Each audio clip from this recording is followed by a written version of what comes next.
Welcome to episode 5 of the Star Wars X-Wing Book Club here on John Berry 555.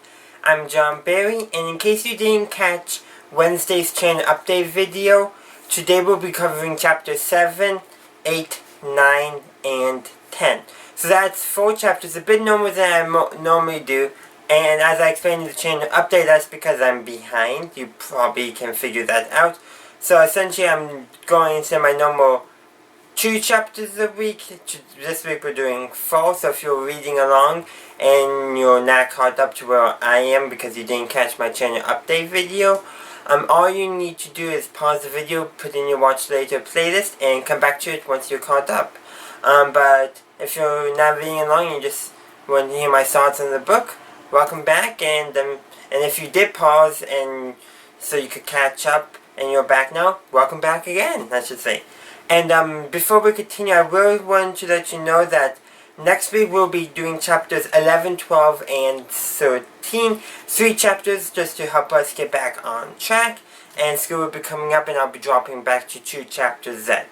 But that's basically it for the housekeeping stuff about the book club. We can actually now get into the book proper. So chapter 7 begins with Wedge Antilles inspecting his X-Wing. So no, we get to know more, not too much more about him, because I feel like his character was pretty well established in the previous chapters. But I do like what it does establish. One, it established that he know that his X-Wing is his X-Wing. He inspects it. Even if he doesn't do the mechanical work, it is him who inspects it because it's his X-Wing. And the text implies strongly, and in fact I would say it does not directly say, let me double check. Basically says along the line that X-Wing has seen him through a lot. And so to me that implies that that's the X-Wing he flew in the Battle of Yavin, which is not unlikely to say the least. And of course what helps me support that, especially since I can't find exactly that one line, it talks about how he has, basically on the fuselage of the X-Wing, it's been painted on there all his kills, and they're bracketed by 2 Death Stars. So that, for me, that implies that that was that X-Wing from the Battle of Yavin.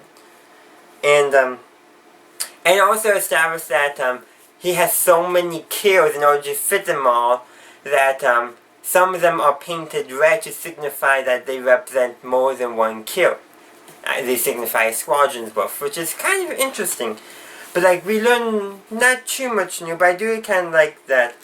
And then of course we also learn about a little bit about the Verpine, which are they're an alien species. I've always pictured them to be a bit insectoid, but still human, like somehow between human and insect looking, if that makes sense, and or humanoid and insectoid looking. I don't know why, that's just how I've always pictured them, kind of like insectoid body, but with the mannerisms more of a humanoid, if that makes sense. But definitely more insect-like than what you would think of as an alien in pop culture, for sure. But like how they they use base 6 that's established, and how they have very good vision. You can see micro fractures, tiny stretches that other technicians wouldn't be able to see. And they're also established, said to be a very technically minded species. And then of course we also learned that before I actually get into that, I'm jumping a bit ahead. So I'm going to jump ahead so I don't jump ahead, if that makes sense. A bit more about the Verpine. Yes, I actually bookmarked this because I really wanted to do so. And I'm going to quote from the book. I quote, "The Verpine, with a fascination for technology and with eyesight that allows them to spot microscopic details like stress fractures without magnifying equipment, made some of the best tech support in the galaxy. They were also known, however, for tinkering with ships for which they cared. Wedge never had a problem in that regard, but stories abound about ships where the controls have been reconfigured to what a Verpine found would be a much better alignment, not realizing most pilots do not have microscopic vision or didn't think in basics, unquote. So that, I think, establishes a lot about the verplane. I talk about how they had excellent vision. This is basically where I get that from. And of course, they're known for good tech support. I think not so much that tech like how we think of tech in our world, but more tech as in mechanical tech, if that makes sense. But, let's see, and of course the basics had already been established. So, Wedge here talks about he never had a trouble with the verplane, and then it's shown later in the chapter that, his engines were working at, I believe it was 110% efficiency, 105 efficiency. And he put that down to verplane tinkering, like a positive thing, engine efficiency, if I didn't say that. So yeah, so that's just kind of neat. But I do want to get back to what I was going to talk about is that the cannons of an X-Wing are zeroed to a specific point, we learn. And it can be adjusted. And zeroed by that I mean well, the 4 laser cannons converge, so they can be set to any number of lengths. Like in here, they're zeroed to 250 or 250 meters, which Wedge essentially says is good for dogfighting. But in the Battle of Yavin and Attack of the Death Star, they were zeroed to, I think he said, nearly half a kilometer, which is good for ground targets, but not for starfighter battles. So that kind of explains why maybe so many pilots died in the Battle of Yavin. They were X-Wings when it's zeroed for dogfighting, but for attacking the Death Star. Which I think is a neat world building, and I don't know if this is still true in canon. I would love it to be, because the idea that X-Wings can change, their zeroings where the 4 bolts for the laser cannons converge. That would be great if that's still canon. I don't know, but I wish it was. And then also we learn about that all starfighters are equipped with acceleration compensators, basically. So basically gravity things to control how much gravity the pilot is feeling. And of course, Wedge likes it set to 0.05 gravity. So that means basically it's some gravity, so a little bit, but not so much where he doesn't feel where his ship is. I used to read that as 0.5, like gravity, whatever that means, but it's 0.05 gravity. Still, I don't know what that unit of measure is, like what's the standard gravity. I know on Earth it's 8 point something meters per second, I think is our standard gravity. I can't remember, but like what's the standard gravity? Probably based off of Coruscant, but we don't know. But that's, and then goes more into it and how Wedge feels that if the pilots who can't feel where the ship is, it leads to them being killed. And he specifically talks about Jack Porkins, and so who always had his compensator at full. And Wedge feels that if he didn't, he would have actually known he wasn't pulling out in his dive in A New Hope during the Battle of Yavin. So I think that's kind of neat how that's worked in. Like he thought he was pulling up, but he wasn't because he couldn't actually feel his ship with his body. Which I think is quite a neat and intriguing little detail they threw in. And then of course we get more stuff about, the bat. Then they go into training. The training stuff and all that. And then of course Cohen has done the first training run. But Wedge has a surprise up for him. And of course, so we get a whole, before we do that, let me see. So basically what Wedge does is have Taiko Chelchu get a data feed from Cornhorn's X-Wing and to give to the other pilots so that they can fly with the benefit of the data that Cohen had collected. But Cohen does not know that's about to happen. But before we get more into that, let's talk a little bit about the training exercise. So there's basically targets from them to fire at and targets that will fire at them. And it just really goes through it. I'm not going to get too much into details. I'm going to save the more action-packed breakdowns for when we get to actual battles. But there's not too much of, but it really goes into how the training is done and how they can even, there's a, this is what I'm going to talk about the most, on the training course that is described, there's a slope at one part where there's a target that fires on the X-Wings on the slope, so when the X-Wings fly over, they don't see it initially till it starts firing.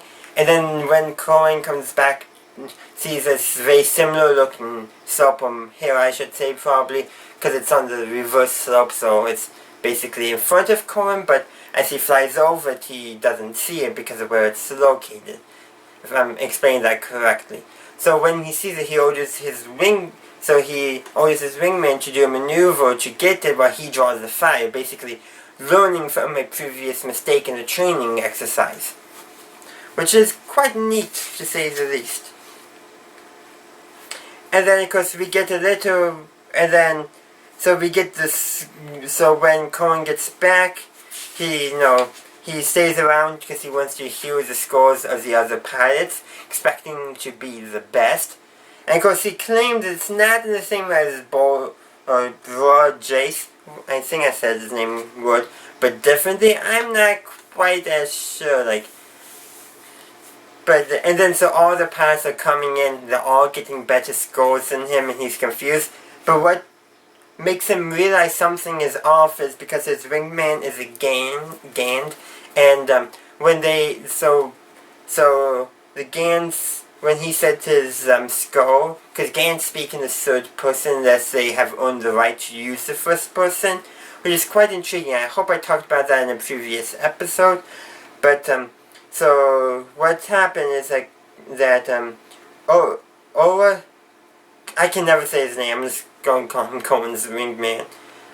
He used his family name instead of his first name, which is to signify that he was ashamed of his skull, because Cohen knew about how Gan language worked and how them referring to themselves by, personal pronouns and by their first name, family name, or even just Gan, signifies basically how shamed and how proud they are of the skull. Like, do they feel like they deserved it? Then they would use one name, whereas they feel like they didn't, they would use another name. And by using his family name, by Cohen's wingman using his family name, which I can't pronounce, Cohen knew that his wingman felt ashamed of his scores, which tipped Cohen that something was off. And then he went over to where his astromech Whistler was and had a conversation with him and figured out that basically Whistler, because Taiko Church asked for it, or Taiko Church's astromech, I think it was, whatever, and Whistler was asked to set up the data feed, and of course Cohen's like, yes, I know I didn't give you I gave you permission, I didn't tell you that, but this is what really got me. Cohen says to Whistler, his droid, you betrayed me once here, Whistler, don't compound the problem. I'm like, okay, he did not betray you. All he did was, you gave him permission to do so, kind of not knowing what he was doing. He had no reason not to give it. Why would you think that was betraying? And then, of course, then there's then Cohen goes to talk to Wedge, and that interaction actually does show that maybe Cohen was wrong there. Cohen realized, yeah, I need to work. Basically, Wedge tells Cohen that you need to learn to be a part of a squad, not a solo. Squadron needs to know that they can rely on you, and that you can rely on them. That was Cohen's lesson in this, and I think he actually did learn it. And of course, they talk a lot about how the target data is used and all that. But that's not what I really want to go through here, because I already talked about the most important part there, about Cohen's character development. And there's a bunch more going on. Oh yeah, then Cohen and Taiko Chochu have a interaction, so they're a little bit talking, and then basically Taiko said to to Cohen, and I quote, either Commander Antilles is losing his touch and dressing down recruits, or you're made of sterner stuff than I might have otherwise imagined. And then the next chapter, Cohen responds, I don't think the commander cut me any slack, which essentially means that the second part of Tycho's assessment is the correct assessment, does that make sense? But they have a brief conversation, and a little bit more, we learn more about Cohen mostly, and about adjustment into new situations, and all that. But that's not what I really want to talk about here. Is that, they do talk a little about Han Solo and Chewbacca, which is actually quite an interesting thing, and a bunch of all that stuff. But that's not the important part, but I saw that was good connecting to the outside world, which I really enjoyed. But it's this part. Well, basically, let's see. Well, a female lieutenant security officer most likely asks Captain Shelter, are you ready to return to your quarters now? And the tall slender man looked very fatigued. I'm quoting, sorry. But basically, he says, yes, I believe so. Thank you for your conversation, Mr. Horn. You're welcome, sir. And then Tycho says to the woman, after you, and she said, no, sir, after you. And the tone, we barely pick up the tone as a reader. What really helps is that the U is italicized in the text. That tips us off that something's off. But it's really what the part of where we get into Cohen's thinking, where he thinks it's all wrong.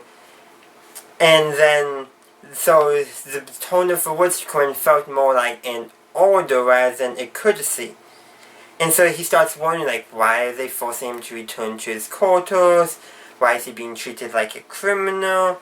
And as such, which is a really first. So we learn about this stuff, of course, earlier in the book, with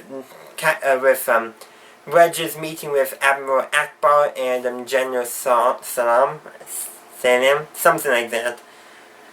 And so we learn about that ahead, but this is the first time Cohen is being tipped off to something. And he's also not flying. And Cohen also realizes that that Tycho is not flying a X-wing, but he's flying a headhunter trainer.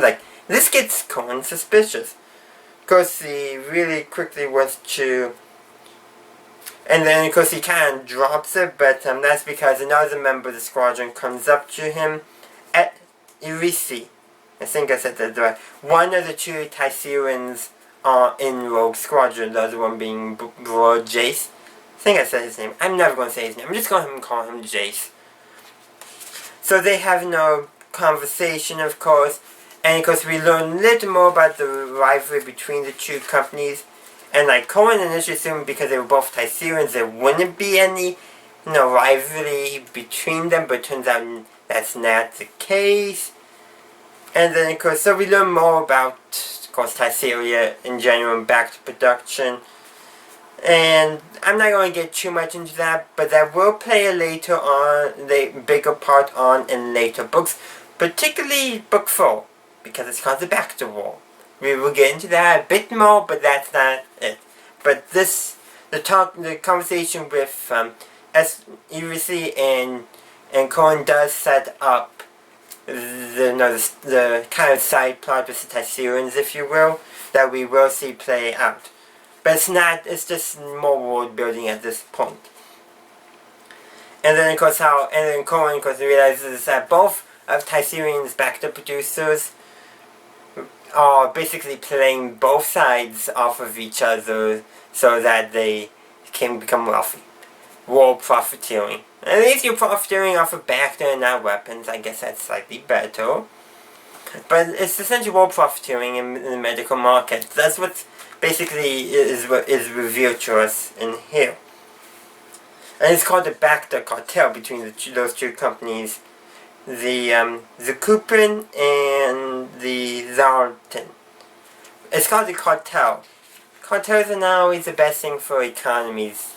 And then of course we get before I actually get too much into what goes on next, I want to talk about how I've always pictured Irisi very similarly to the character of SWX from Star Trek Deep Space Nine. But for some reason, I don't know why, but I always have, even before I watched Deep Space Nine. So I just thought I'd share that, because I do like Star Wars and Star Trek. In fact, I can actually show you a picture of SWX, because I have it in here.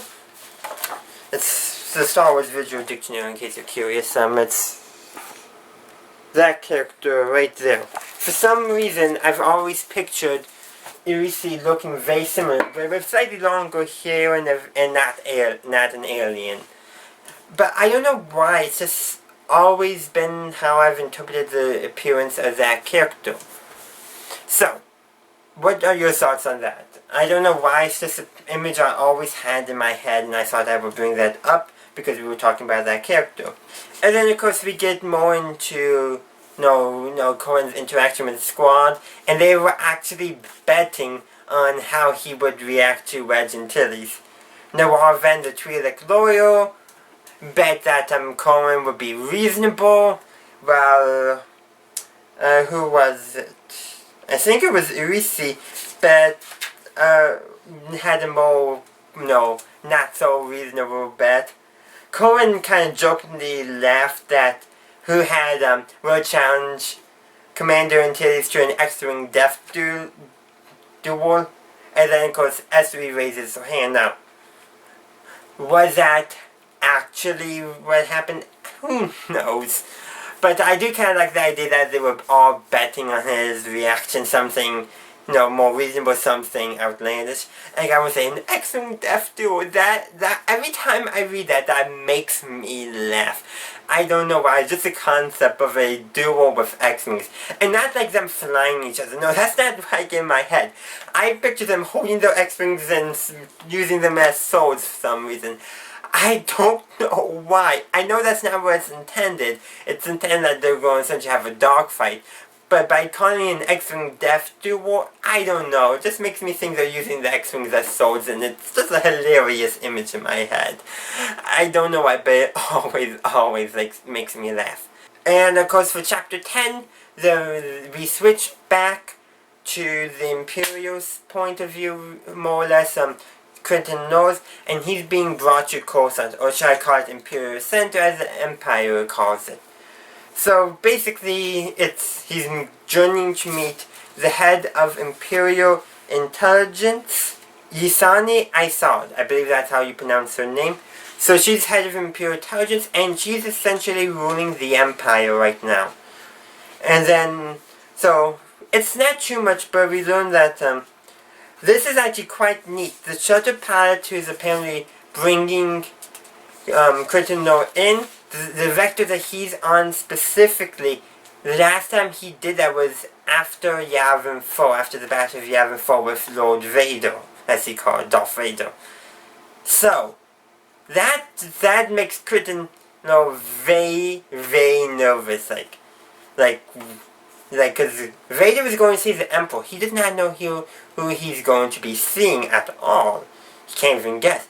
And he figured he's probably going to his death. And the shuttle pilots also figure that that's what's happening too.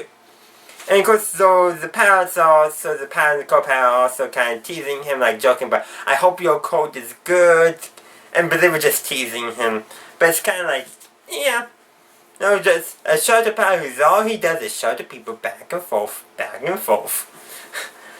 Must be a very boring life, but apparently it's a very safe profession, and he's also confident that nobody would waste him, his pilot, his co-pilot, and his shuttle for killing an Imperial Intelligence agent. So he's confident he's not going to be killed, because he figures the Empire doesn't want to waste resources anymore. It does enlighten a little bit about that. Something like that probably has happened, and also that now the Empire is being much more careful in how it uses its resources.